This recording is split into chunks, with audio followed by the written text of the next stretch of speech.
सच्चिदानन्दरूपाय विश्वोत्पत्त्यादिहेतवे तापत्रयविनाशाय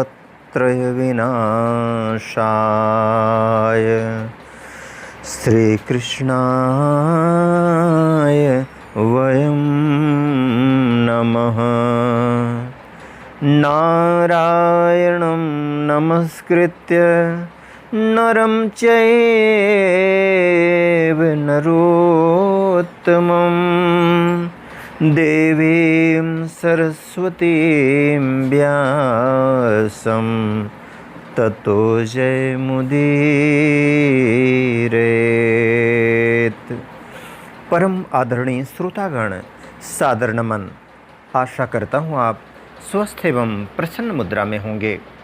आज आपके समक्ष प्रस्तुत है श्रीमद् भागवत महापुराण सप्तम स्कंध चतुर्दशों अध्याय है, जिसमें गृहस्थ संबंधी सदाचार का वर्णन है।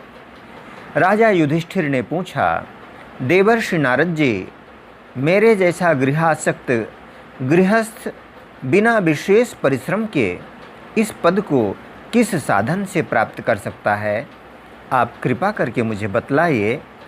नारद जी ने कहा, युधिष्ठिर, मनुष्य गृहस्थाश्रम में रहे और गृहस्थ धर्म के अनुसार सब काम करे, परंतु उन्हें भगवान के प्रति समर्पित कर दे और बड़े बड़े संत महात्माओं की सेवा भी करे। अवकाश के अनुसार विरक्त पुरुषों में निवास करे और बार बार श्रद्धापूर्वक भगवान के अवतारों की लीला सुधा का पान करता रहे।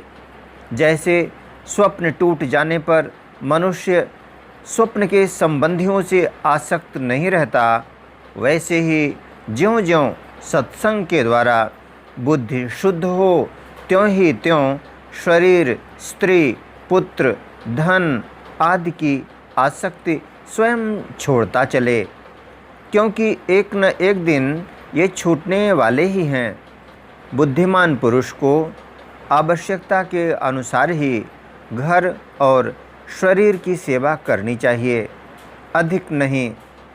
भीतर से विरक्त रहे और बाहर से रागी के समान लोगों में साधारण मनुष्यों जैसा ही व्यवहार करे।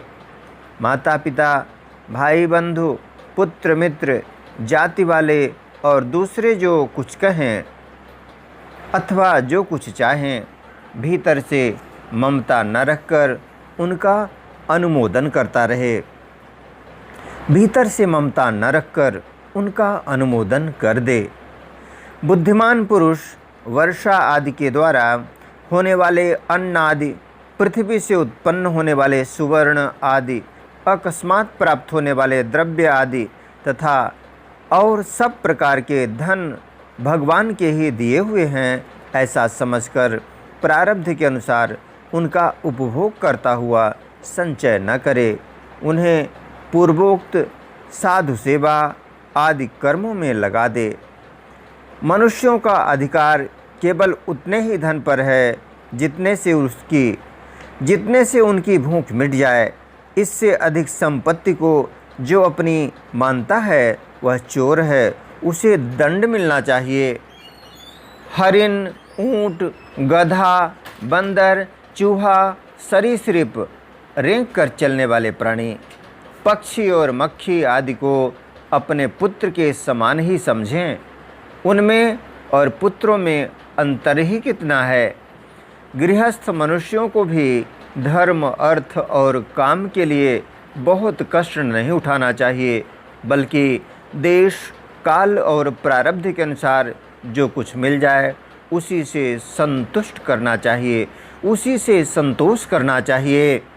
अपनी समस्त भोग सामग्रियों को कुत्ते, पतित और चांडाल पर्यंत सब प्राणियों को यथा योग्य बांटकर ही अपने काम में लाना चाहिए।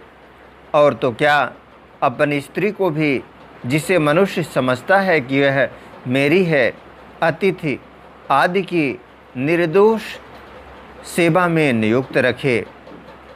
लोग स्त्री के लिए अपने प्राण तक दे डालते हैं, यहाँ तक कि अपने माँ बाप और गुरु को भी मार डालते हैं। उस स्त्री पर से जिसने अपनी ममता हटा ली, उसने स्वयं नित्य विजयी भगवान पर भी विजय प्राप्त कर ली। यह शरीर अंत में कीड़े, विष्ठा या राख की ढेरी होकर रहेगा। कहाँ तो यह तुच्छ शरीर और इसके लिए जिसमें आसक्ति होती है वह स्त्री, और कहाँ अपनी महिमा से आकाश को भी ढक रखने वाला अनंत आत्मा। गृहस्थ को चाहिए कि प्रारब्ध से प्राप्त और पंच यज्ञ आदि से बचे हुए अन्न से ही अपना जीवन निर्वाह करे। जो बुद्धिमान पुरुष इसके सिवा और किसी वस्तु में स्वत्व नहीं रखते, उन्हें संतों का पद प्राप्त होता है। अपनी वर्णाश्रम विहित वृत्ति के द्वारा प्राप्त सामग्रियों से प्रतिदिन देवता, ऋषि, मनुष्य, भूत और पितृगण का तथा अपने आत्मा का पूजन करना चाहिए। यह एक ही परमेश्वर की भिन्न भिन्न रूपों में आराधना है। यदि अपने को अधिकार आदि यज्ञ के लिए आवश्यक सब वस्तुएं प्राप्त हों तो बड़े बड़े यज्ञ या अग्निहोत्र आदि के द्वारा भगवान की आराधना करनी चाहिए। युधिष्ठिर, वैसे तो समस्त यज्ञों के भोक्ता भगवान ही हैं, परंतु ब्राह्मण के मुख में अर्पित किए हुए हविष्यान्न से उनकी जैसी तृप्ति होती है, वैसी अग्नि के मुख में हवन करने से नहीं। इसलिए ब्राह्मण, देवता, मनुष्य आदि सभी प्राणियों में यथा योग्य उनके उपयुक्त सामग्रियों के द्वारा सबके हृदय में अंतर्यामी रूप से विराजमान भगवान की पूजा करनी चाहिए। इनमें प्रधानता ब्राह्मणों की ही है।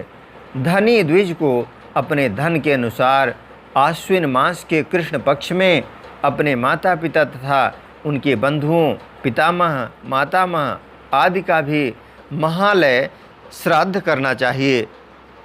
इसके सिवा अयन, कर्क एवं मकर की संक्रांति, विषुव, तुला और मेष की संक्रांति, व्यतिपात, दिनक्षय, चंद्र ग्रहण या सूर्य ग्रहण के समय, द्वादशी के दिन, श्रवण, धनिष्ठा और अनुराधा नक्षत्रों में, वैशाख शुक्ला तृतीया, अक्षय तृतीया, कार्तिक शुक्ला नवमी, अक्षय नवमी, अगहन, पौष, माघ और फाल्गुन इन 4 महीनों की कृष्णाष्टमी, माघ शुक्ला सप्तमी, माघ की मघा नक्षत्र से युक्त पूर्णिमा और प्रत्येक महीने की वह पूर्णिमा जो अपने मास नक्षत्र चित्रा, विशाखा, ज्येष्ठा आदि से युक्त हो, चाहे चंद्रमा पूर्ण हो या अपूर्ण।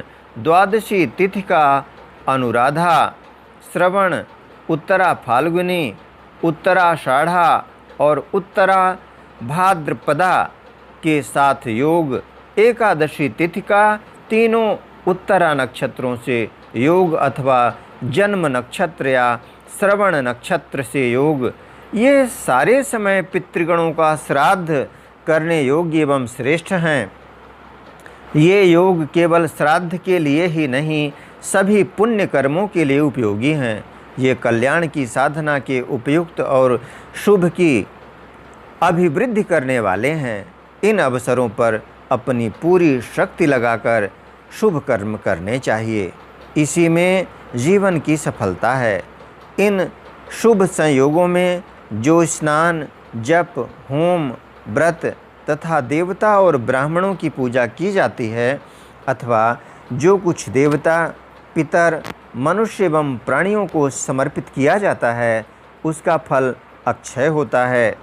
युधिष्ठिर, इसी प्रकार स्त्री के पुंसवन आदि, संतान के जात कर्मादि तथा अपने यज्ञ दीक्षा आदि संस्कारों के समय, शवदाह के दिन या वार्षिक श्राद्ध के उपलक्ष्य में अथवा अन्य मांगलिक कर्मों में दान आदि शुभ कर्म करने चाहिए। युधिष्ठिर, अब मैं उन स्थानों का वर्णन करता हूँ जो धर्म आदि श्रेय की प्राप्ति कराने वाले हैं। सबसे पवित्र देश वह है जिसमें सत्पात्र मिलते हों। जिनमें यह सारा चर और अचर जगत स्थित है, उन भगवान की प्रतिमा जिस देश में हो, जहाँ तप, विद्या एवं दया आदि गुणों से युक्त ब्राह्मणों के परिवार निवास करते हों तथा जहाँ जहाँ भगवान की पूजा होती हो और पुराणों में प्रसिद्ध गंगा आदि नदियाँ हों, वे सभी स्थान परम कल्याणकारी हैं।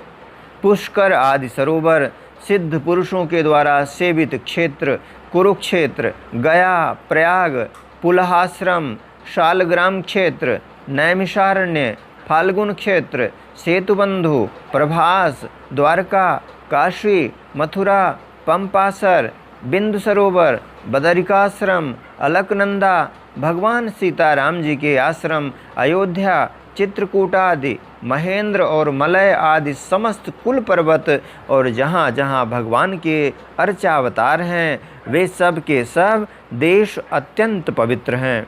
कल्याणकामी पुरुष को बार बार इन देशों का सेवन करना चाहिए। इन स्थानों पर जो पुण्य कर्म किए जाते हैं, मनुष्यों को उनका 1000 गुना फल मिलता है। युधिष्ठिर, पात्र निर्णय के प्रसंग में पात्र के गुणों को जानने वाले विवेकी पुरुषों ने एकमात्र भगवान को ही सत्पात्र बतलाया है। यह चराचर जगत उन्हीं का स्वरूप है। अभी तुम्हारे इसी यज्ञ की बात है। देवता, ऋषि, सिद्ध और सनकादिकों के रहने पर भी अग्र पूजा के लिए भगवान श्री कृष्ण को ही पात्र समझा गया है। असंख्य जीवों से भरपूर इस ब्रह्मांड रूप महावृक्ष के एकमात्र मूल भगवान श्री कृष्ण ही हैं। इसलिए उनकी पूजा से समस्त जीवों की आत्मा तृप्त हो जाती है। उन्होंने मनुष्य, पशु पक्षी, ऋषि और देवता आदि के शरीर रूप पुरों की रचना की है तथा वे ही इन पुरों में जीव रूप से शयन भी करते हैं। इसी से उनका एक नाम पुरुष भी है। युधिष्ठिर, एक रस रहते हुए भी भगवान इन मनुष्यादि शरीरों में उनकी विभिन्नता के कारण न्यूनाधिक रूप से प्रकाशमान हैं। इसलिए पशु पक्षी आदि शरीरों की अपेक्षा मनुष्य ही श्रेष्ठ पात्र है। मनुष्य ही श्रेष्ठ पात्र हैं और मनुष्यों में भी जिसमें भगवान का अंश, तप, योग आदि जितना ही अधिक पाया जाता है, वह उतना ही श्रेष्ठ है। युधिष्ठिर, त्रेता आदि युगों में जब विद्वानों ने देखा कि मनुष्य परस्पर एक दूसरे का अपमान आदि करते हैं, तब उन लोगों ने उपासना की सिद्धि के लिए भगवान की प्रतिमा की प्रतिष्ठा की।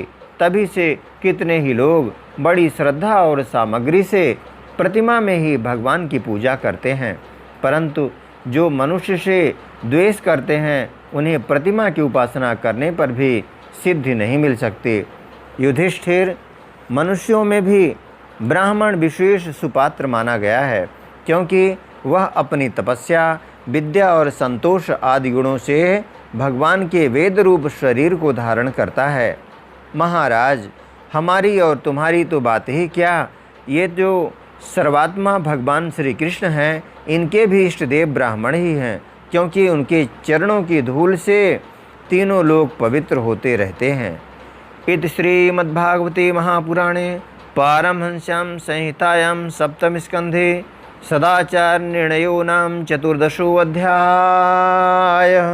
बोलो वृंदावन बिहारी लाल की जय। यदक्षरपदभ्रष्टं मात्राहीनं च यद् भवेत् तत्सर्वं क्षम्यतां देव प्रसीद परमेश्वर। वीडियो देखने के लिए धन्यवाद एवं आभार। जय हिंद, जय जगत। आपका जीवन मंगलमय हो।